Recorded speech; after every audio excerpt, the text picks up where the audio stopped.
जय हिंद स्टूडेंट, स्वागत है आप सबका मेरे यूट्यूब चैनल एनसीईआरटी सेंसे पर। तो आज हम कर रहे हैं नंबर सिस्टम, जो कि हमारी यूनिट 1 है, उसके एक्सरसाइज 1.3 के बचे हुए क्वेश्चन। इसके पहले के क्वेश्चन हमने प्रीवियस वीडियो में कवर कर चुके हैं। तो वीडियो शुरू करते हैं बिना किसी देरी के। तो कल मैं जब एडिटिंग कर रहा था तब मैंने ध्यान दिया कि जो हमने क्वेश्चन नंबर 3 था, उसका सेकंड वाला थोड़ा सा गलत कर लिया था। मैंने उसे नोट गलत किया था, मैंने यहाँ पे बार फुल नोटिस कर लिया था, जिस वजह मैंने उसको क्वेश्चन को ऐसा सॉल्व किया था। लेकिन ये क्वेश्चन दरअसल ऐसा है, इसमें 7 पे बार है, 4 पे नहीं। तो कोई बात नहीं, हमने जो क्वेश्चन सॉल्व किया वो भी सही है, और अब जो करेंगे वो हम रियल क्वेश्चन को सॉल्व करेंगे। तो हमने x लिखेंगे 0.4। इस बार 7 पे ही बार है, तो सिर्फ 7 ही रिपीट कर रहा है। इस टाइप के क्वेश्चन आपको डरना नहीं है, ये भी बहुत ईजी होते हैं। अब यहाँ पे एक ही डिजिट रिपीट कर रही, तो ये हो जाएगा 10x इक्वल्स टू 10 इंटू 0.477। हमने x की वैल्यू पुट की है। अब 10x इक्वल्स टू 4.777। अब 10x, अब इसको सेपरेट कर दो। आपको ध्यान रखना है कि यहाँ प्लस में x की ही वैल्यू है, ताकि हम उसको रिप्लेस कर सकें।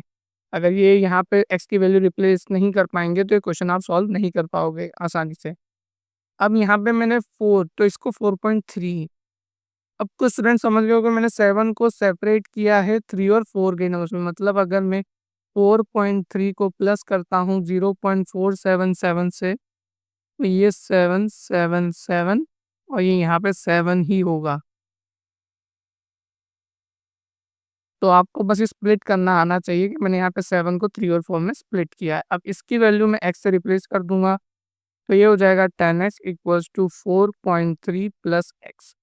अब यहाँ पे मैंने इस x को इधर भेजता हूँ राइट लेफ्ट हैंड साइड में, तो ये प्लस का x माइनस में हो जाएगा, तो 9x हो जाएगा 4.3। अब यहाँ पॉइंट हटाता हूँ, तो यहाँ पे एक डिजिट है, तो यहाँ पे अपॉन में 10 आ जाएगा। अब ये 9 मल्टीप्लाई में है, तो यहाँ पे आके डिवाइड में हो जाएगा। तो x इक्वल्स टू 43 अपॉन में 90, ये आपका आंसर है। मैंने बस इस 9 का 10 से मल्टीप्लाई कर दिया है, क्योंकि यहाँ मल्टीप्लाई में था, तो यहाँ पे आके डिवाइड हो जाएगा। अब बढ़ते हैं क्वेश्चन नंबर 5 की तरफ, और मैंने पहले ही कवर कर चुका हूँ प्रीवियस वीडियो में, डू चेक इट आउट।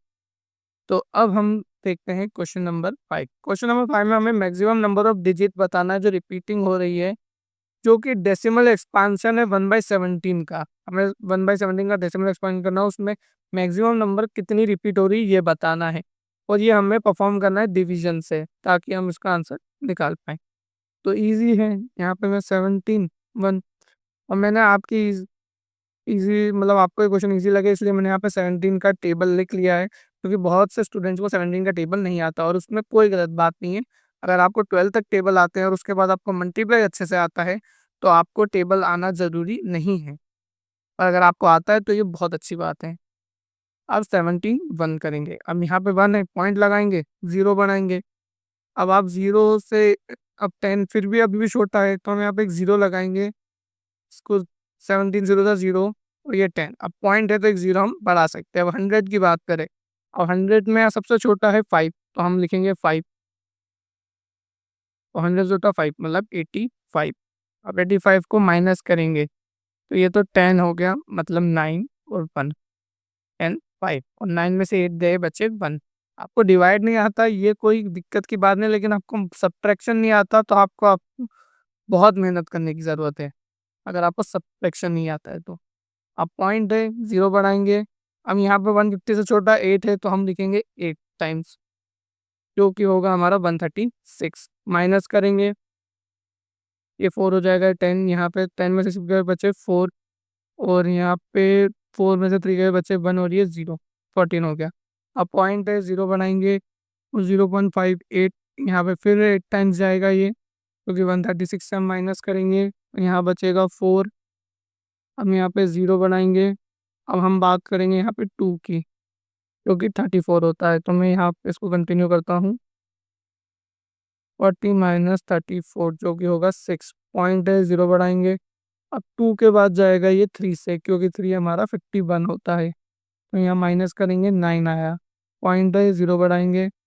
अब 90 90 हम इस बार फिर से 5 से हम डिवाइड करेंगे इसे, क्योंकि हमारा 5 क्या है 85, तो यहाँ पे 5 आ जाएगा। पॉइंट है 0 बढ़ाएंगे, इस पर हम 2 टाइम्स करेंगे क्योंकि 2 हमारा 34 है, 3 से नहीं कर सकते क्योंकि 51 है। अब यहाँ पे इसे हम करेंगे 4 1, ये हो जाएगा 6 16 हो गया। पॉइंट बढ़ाएंगे 0, पॉइंट है 0 बढ़ाएंगे। 160 की बात करें, अब 160 तो हमारा 9 टाइम्स ही जाएगा,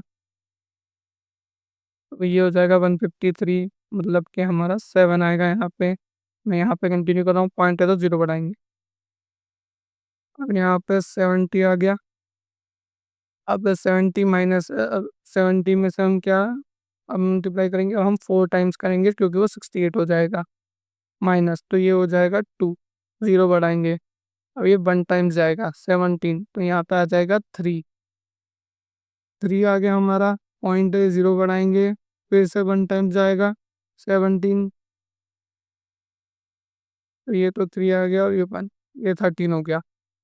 अब पॉइंट 0 बढ़ाएंगे, अब यहाँ पे हम जाएंगे 7 टाइम जो कि है 119, 19 माइनस कर देंगे इसको 10, ये 1 और ये 2 है, 2 माइनस 1 1, यहाँ पर 0। अब यहाँ पे एक और 0 बनाएंगे, अब ये 6 टाइम्स जाएगा जो कि हो जाएगा हमारा 102, माइनस ये यहाँ पे 0 हो जाएगा, ये 1 हो जाएगा, तो ये 8 हो गया। 0 0 पॉइंट 0 बढ़ाएंगे, हम यहाँ पे हम 80 से डिवाइड करते हैं। सर 80 डिवाइड 80 को डिवाइड करना है, तो 80 के लिए यहाँ पे कुछ है हमारे पास, वो है 4, 4 टाइम्स जाएगा मतलब 68, 7 यहाँ पे 2 1, 12 आ गया। पॉइंट 0 बढ़ाएंगे, अब 120 आ गया। अब ये जाएगा 7 टाइम्स, 7 टाइम्स 119, तो यहाँ पे 1 आ गया, मतलब कि अब मैं इसको वापस से डिवाइड करूंगा तो पूरी साइकिल रिपीट करेगी, मतलब हम फिर से जहाँ पे थे वहाँ पे ही आ गए हैं। एक नॉन टर्मिनेटिंग है, उसी में ये होता है जब मैं चीज़ें रिपीट करने लग जाती हैं। ये है हमारा non maximum number of digit जो इसमें रिपीट हुई है वो ये है। वैसे हम काउंट करें तो ये है 1 2 3 4 5 6 7 8 9 10 11 12 13 14 15 16, 16 डिजिट है ये आपका आंसर है, 16 डिजिट। और ये जो डिजिट्स रिपीट करी हैं वो भी आपको आंसर आ गया होगा समझ में। अब बढ़ते हैं नेक्स्ट क्वेश्चन की तरफ। Look at the several example of rational number. हमें बहुत सारे जो एग्जांपल देखे रैशनल नंबर के पी बाई क्यू फॉर्म में होते हैं, जहाँ पे हमारा क्यू जीरो के बराबर नहीं होता है। मैंने बताया अगर क्यू जीरो के फॉर्म में हो गया तो वो नॉट डिफरेंट हो जाता है। Where P and Q are integer with non common factor. Non common factor P by मतलब जो पी और क्यू इंटीजर होने चाहिए, non common factor. Non common factor मतलब कि यहाँ पे अगर मैं बात करता हूँ 4/8, तो इन दोनों में कॉमन फैक्टर क्या है, 2। इन दोनों का कॉमन फैक्टर है 2। कैसे? 2 × 2 4 होता है, 2 × 2 × 2 हमारा 8 होता है, तो ये कॉमन फैक्टर हो गए। सिर्फ 1 के अलावा कुछ नहीं होना चाहिए, तो मतलब यहाँ पे मल्टीपल्स नहीं आने चाहिए, 1 के अलावा नहीं होना चाहिए। एवन टर्मिनेटिंग डेसिमल एक्सपांशन, उनका डेसिमल एक्सपांशन टर्मिनेटिंग होना चाहिए। मतलब कि अगर मैं डिवाइड कर रहा हूँ तो जैसे कि इस वाले क्वेश्चन में हमने किया, इस तरह वो बार मतलब नॉन टर्मिनेटिंग नहीं होना चाहिए, जिसका रिमाइंडर 0 आ जाए, टर्मिनेटिंग होना चाहिए। Can you guess the property Q must satisfy. तो हमें बताना है कि क्यू कौन सी प्रॉपर्टी को सेटिस्फाई कर रहा है। अब जैसे मैं बात करता हूँ 2/5, अगर आप 2 को डिवाइड करते पॉइंट लगाएंगे 0 बढ़ाएंगे तो ये 4 टाइप्स मतलब 0.4 में, तो ये नॉन टर्मिनेटिंग भी है और इन दोनों में कोई कॉमन फैक्टर भी नहीं है। अब ऐसे ही बात करता हूँ मैं 3/5 की, तो 5 को 3 से डिवाइड करोगे आप, पॉइंट 0 बढ़ा देंगे और 6 जा 30, तो ये 0.6 हो गया। अब मैं बात करता हूँ 9/2 की, इनमें भी कोई कॉमन फैक्टर नहीं है, पर अब मैं 2/9 करता हूँ, तब 2 4 8 बचा 1, पॉइंट लगाएंगे 0 बनाएंगे 5 × 10, तो इसका रिमाइंडर आ गया 0, ये हो गया 4.5। तो अभी जो हमने एग्जाम्पल देखे और इससे पहले हमने क्वेश्चन करे थे जो हमारे यूनिट 1 के मतलब एक्सरसाइज 1.3 के, एक्सरसाइज 1.3 के क्वेश्चन नंबर फर्स्ट का फर्स्ट जो कि क्वेश्चन नंबर फर्स्ट का हमने क्वेश्चन किया था फोर्थ, जो कि था सॉरी सिक्स्थ था ये 329 अपॉन में 400। और एक और क्वेश्चन किया था जिसमें जो हमारा नॉन टर्मिनेटिंग आ रहा था क्वेश्चन, 2 मिनट में चेक करना है, 33/80, 33/8। ये आपका क्वेश्चन नंबर 3 था। ये भी नॉन टर्मिनेटिंग था, ये एक मिक्स्ड फ्रैक्शन में था। मैंने उसको प्रॉपर मतलब एक प्रॉपर फ्रैक्शन में किया है। इम्प्रॉपर फ्रैक्शन है वैसे तो ये, एक इम्प्रॉपर फ्रैक्शन में मैंने इसको लिखा है। अब बात करते हैं कि अब इसमें अब कुछ कॉमन देखते हैं। तो इसमें 5 आया तो ये हमारा टर्मिनेटिंग आया, यहाँ पे 5 आया, यहाँ पे 2 आया तो ये टर्मिनेटिंग था। तो इसमें प्रॉपर्टीज क्यू कौन सी सेटिस्फाई करना चाहिए? तो एक है कि अगर वो 2 की पावर n से डिवाइड हो रहा है, मतलब क्यू की वैल्यू 2 की पावर n है, या 2 की या 5 की पावर n है, या थर्ड इन दोनों का 2 की पावर n इंटू 5 की पावर n का मल्टीप्लाई हो, तो ये हमारा एक नॉन टर्मिनेटिंग और बिना कॉमन फैक्टर वाला क्वेश्चन है। क्यों? इन प्रॉपर्टीज को सेटिस्फाई करेगा। कैसे? अब जैसे यहाँ पे 400 की मैं बात करता हूँ या 8 की बात करता हूँ, तो 8 को मैं लिख सकता हूँ 2 की पावर 3, मतलब 2 का क्यूब, मतलब कि 2 की पावर n, मतलब n की वैल्यू 3 है यहाँ पे, तो ये सेटिस्फाई कर रहा है। अब 400 की बात करते हैं, तो 400 को मैं लिख सकता हूँ, 400 को हम कैसे लिख सकते हैं? 400 का अगर हम टू, ये हो जाएगा 200, फिर से 2 तो ये हो जाएगा 100, फिर से 2 तो ये 50, फिर से 2 तो ये 25, और ये यहाँ पे 5। यहाँ पे 2 कितनी टाइम्स है? 2 का स्क्वायर इंटू 2 का स्क्वायर इंटू 5 का स्क्वायर, मतलब ये तो हो गया 2 4 इंटू 4 5 का स्क्वायर। ये भी सेटिस्फाई कर रहा है। तो कौन सी प्रॉपर्टीज को सेटिस्फाई करना चाहिए? क्यों को इन 3 प्रॉपर्टीज को सेटिस्फाई करना चाहिए। वैसे ये क्वेश्चन एग्जाम्पल मतलब एग्जाम में नहीं आता है, पर आपको ये पता होना चाहिए। अब नेक्स्ट करते हैं बात, write the 3 number whose decimal expansion are non terminating and non recurring. यहाँ पे एंड ऐसे डेसिमल एक्सपांशन हमें बताना है जो नॉन टर्मिनेटिंग हो, नॉन रिकरिंग है। बहुत इजी है, 0.20200024 डैश, मतलब इसमें ना कोई पैटर्न रिपीट कर रहा है, ना ये टर्मिनेटिंग है, ना ये टर्मिनेट होंगे। मतलब कि इस पे बार नहीं लगा सकता हूँ मैं, क्योंकि यहाँ पे एक बार जीरो, यहाँ पे 2 बार जीरो, तो बार नहीं लगा सकते। आप कर सकते हैं 0.510, 0.5110, 5100, ये भी एक है। फिर एक 0.76076076, 00076000। ऐसा आप बहुत से पैटर्न बना सकते हैं। तो अभी तो मुझे 3 ही पूछा था, तो ये मेरे 3 आंसर। अब नेक्स्ट बढ़ते हैं 8 क्वेश्चन की तरफ। अब इसमें हमें एग्जाम्पल की तरह इसमें भी हमें इरेशनल नंबर निकालने हैं, 3 इरेशनल नंबर निकालने हैं। तो उसके लिए सबसे पहले मुझे 5/7 को डिवाइड करते हैं हम, 7 डिवाइड करेगा 5 को, पॉइंट लगाएंगे, 0 बढ़ाएंगे, यहाँ पे नहीं बढ़ाना है सर। अब 7 7 49, 749 को डिवाइड करा तो 1 पॉइंट बढ़ाएंगे, 0 1 7, 3 आया, पॉइंट बढ़ाएंगे 0। अब 7 4 28 होता है, तो ये यहाँ पे 2 बचेगा, पॉइंट है, 0 बढ़ाएंगे। फिर 7 2 14 होता है, 7 2 14, यहाँ पे 6 आया, पॉइंट बढ़ाएंगे 0। और 7 8 56, 4 आया, पॉइंट बढ़ाएंगे 0। अब हम बात करते हैं 7 5 35, यहाँ पे 5 आ गया, मतलब कि पैटर्न अब आप इसे रिपीट करेगा, तो मैं इस पे बार लगा देता हूँ। अब करते हैं 11 से 9 को डिवाइड, पॉइंट बढ़ाएंगे, 0 बढ़ाएंगे, पॉइंट लगाएंगे, 0 बढ़ाएंगे। फिर ये 8 टाइम्स 88, माइनस करेंगे, 2 बचा, पॉइंट है, 0 बढ़ाएंगे। 1 टाइम्स 11 बचा, 9 आया, पॉइंट है, 0 बनाएंगे, अब ये पैटर्न रिपीट करेगा तो ये हो जाएगा 0.81 बार। अब आपको इर्रेशनल नंबर्स निकालने हैं, 3 इर्रेशनल नंबर्स निकालने हैं, 0.714285 से 0.81, इनके बीच के इर्रेशनल नंबर निकालने हैं, वो भी 3।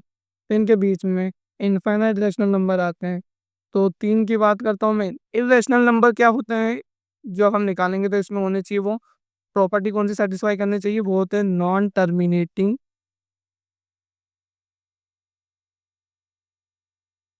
And non recurring. Non terminating और रीअकरिंग, तब वो इरेशनल नंबर्स कहलाएंगे। ना वो टर्मिनेट करना चाहिए, ना वो पैटर्न रिपीट करना चाहिए। तो ऐसे हमने पिछले एग्जांपल में किए थे, आप इसको इंक्लूड कर सकते हो 0.7640, इसको इन दोनों को इंक्लूड नहीं कर सकते हो, लेकिन इसको इंक्लूड कर सकते हो। तो एक तो हमने जो इंक्लूड करा वही कर देते हैं, 0.760, 7600, 7600। एक आप कर सकते हो 0.80, 800, 800, इसको भी इंक्लूड कर सकते हो, ये भी एक नॉन टर्मिनेटिंग और नॉन रिकरिंग है। एक आप कर सकते हो 0.780, 7800, 7800। इनके अलावा भी होते हैं, लेकिन आपको ये पैटर्न याद करने में बहुत इजी रहेगा। आप इससे आपको अगर कभी भी इरेशनल नंबर निकालने के लिए बोले किसी दो नंबर के बीच में, या एकदम रैंडम कोई इरेशनल नंबर निकालने के लिए बोले, तो आप इनसे निकाल सकते हैं। ये बहुत इजी है।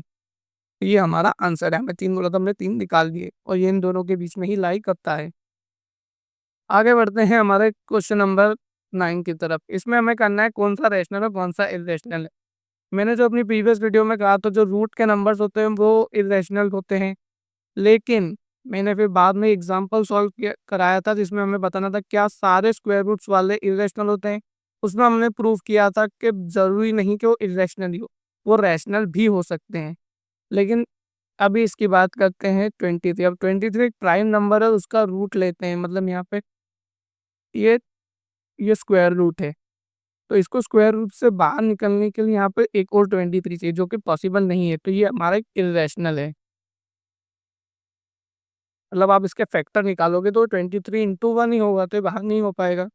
अब √225, अब इसके अगर मैं फैक्टर निकालता हूँ 225, तो ये एक 5 टाइम्स ज़्यादा है। तो मैं 5 से अगर इसे डिवाइड करूँ, चलो सबसे छोटा नंबर ही लेते हैं। हाँ, 5 छोटा नंबर है, ये 3 से भी डिवाइड हो सकता है।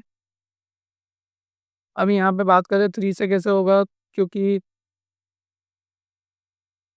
3 5 ज़ा 15 होता है, 3 6 ज़ा 18, तो ये 18 और 3 7 ज़ा 21, ये 7 1 यहाँ पे गया 15, तो 3 5 ज़ा 15, ये 75 हो गया।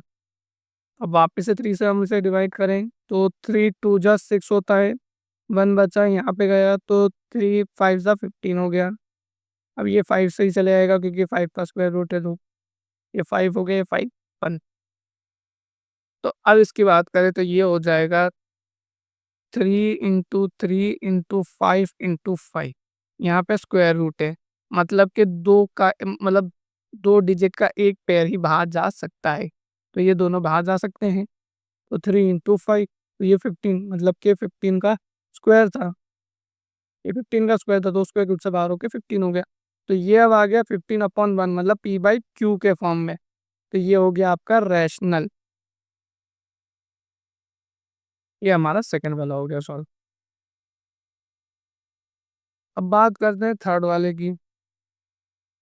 थर्ड वाला है 0.3796। अब मैं इसमें जब पॉइंट हटाता हूँ तो नीचे कितने जीरो लगेंगे, 1 2 3 4, मतलब 4 जीरो लग जाएंगे।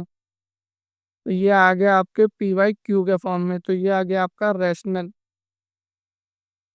ये नॉन टर्मिनेटिंग था इसलिए रैशनल हो गया, सॉरी टर्मिनेटिंग था इसलिए रैशनल हो गया। अगर नॉन टर्मिनेटिंग होता जिसमें वो 0.0 जिसमें हम इनफाइनाइट तक वैल्यू आती है, मतलब वैल्यूज खत्म नहीं होती, तो वो रैशनल नहीं होता है। उसकी भी एक कंडीशन है, मैं बताता हूँ कि वो रैशनल कब होगा। अब जैसे ये क्वेश्चन आ गया, मैं सोच ही रहा था ये क्वेश्चन आ गया। अब इसमें बात करें, ये एक नॉन टर्मिनेटिंग वैल्यू है, तो ये अब रैशनल होनी चाहिए कि इरेशनल होनी चाहिए। ये एक रैशनल वैल्यू है, क्योंकि रैशनल की इर्रेशनल की जो कंडीशन होती है वो होती है non terminating and non recurring. मतलब उसमें इस तरह का पैटर्न फॉलो नहीं होना चाहिए। इसमें पैटर्न फॉलो हो रहा है 478 478, मतलब कि 7.478 का बार है। तो ये जो होता है ये हमारा रैशनल नंबर होता है, क्योंकि ये नॉन टर्मिनेटिंग है भले,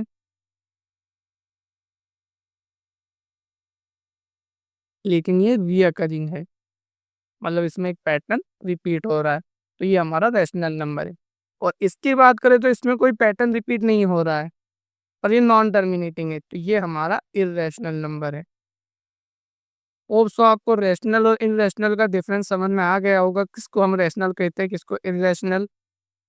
तो आज के लिए thank you. Do like share and subscribe और comment down if you had any doubt related to this topic and any other maths topic. तो थैंक यू।